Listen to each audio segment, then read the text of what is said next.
நாங்கள் எப்போவுமே நாங்கள் அந்த எங்கள் ஊரோட விஷயங்கள் தான் பண்ணிகிட்ருக்குறோம். அரிசி எண்ணெய் எல்லாமே நாங்கள் பண்ணிட்டு வாங்கிட்டு அங்கே தான் சமைச்சிட்ருக்கோம். அதுதான் சாப்பிட்றோம். வேறு ஏதாவது அரிசி சாப்பிட்டா என்னால் உடம்பு சரியில்லாமல் போயிடும். உங்களுக்கு அதுவே பழகிடுச்சு ஊரில். ஆமாம், அது மட்டும் இல்லை, அதில் என்னவோ இருக்குது, ஒரு ஃபுல் ஃபைல்டு அரிசி, ஒரு பியூரான விஷயங்கிறதுனால. இல்லைன்னா எனக்கு இந்த முதுகலை வந்து பிடிச்சிரும் இப்படியே. இப்போ நிறைய முறை அதெல்லாம் நம்ம யோசிச்சுட்டோம், எதனால் என்ன ஏது. அப்புறம் எங்கள் அம்மா என்ன சாப்பாடு அரிசி வாங்குறாங்களோ எடுக்கிறாங்களோ அதையே எடுத்துகிட்டு வந்தப்போ சரியாயிடுச்சு. அப்புறம் அதே தான் எங்கள் எண்ணெயவே நாங்கள் யூஸ் பண்ணுறது அதெல்லாமே பண்ணிட்டோம். ஒரு கேப்பில் எங்களுடைய தென்னை மரமெல்லாம் பெருசாகிடுச்சு, வளர்ந்துருச்சு.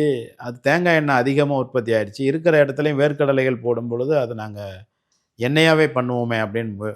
அப்போ அதிகமாக பொருளாகும் பொழுது நாம் என்ன பண்ணுறோம்னா ஆட்டிட்டு கொடுக்குறோம். அதில் காசு அதிகமாகும். இப்போ உதாரணத்துக்கு ஒரு தேங்காய் இப்போ 17 ரூபாய்க்கு போகுது.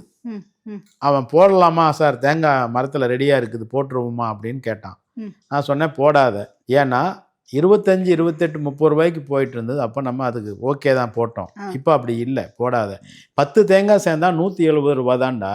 10 தேங்காயை நீ ஆட்டினீன்னா எண்ணெய் ஆயிரம் 450, 500 ரூபா அங்கேயே எடுத்துக்கிறாங்க. நம்ம இங்கே பேக் பண்ணி எடுத்துகிட்டு வந்தால் கூட 500 ரூபா 550 ரூபா வரைக்கும் இங்கே சென்னையில் போகுது. அதனால் வந்து அப்போ ஒரு தேங்காய் 500 ரூபான்னு வச்சுக்கங்களேன், ஒரு தேங்காய் வேலை 50 ரூபா வருது. 10 தேங்காயை கால்குலேட் பண்ண. நீ ஏன் 17 ரூபாய்க்கு கொடுக்குற, போட வேண்டாம் அப்படி. இது மாதிரியான ஒரு மேற்கொண்டு அதை விலை மதிப்பு கூட்டுறதுக்கான விஷயங்கள் தான் அது.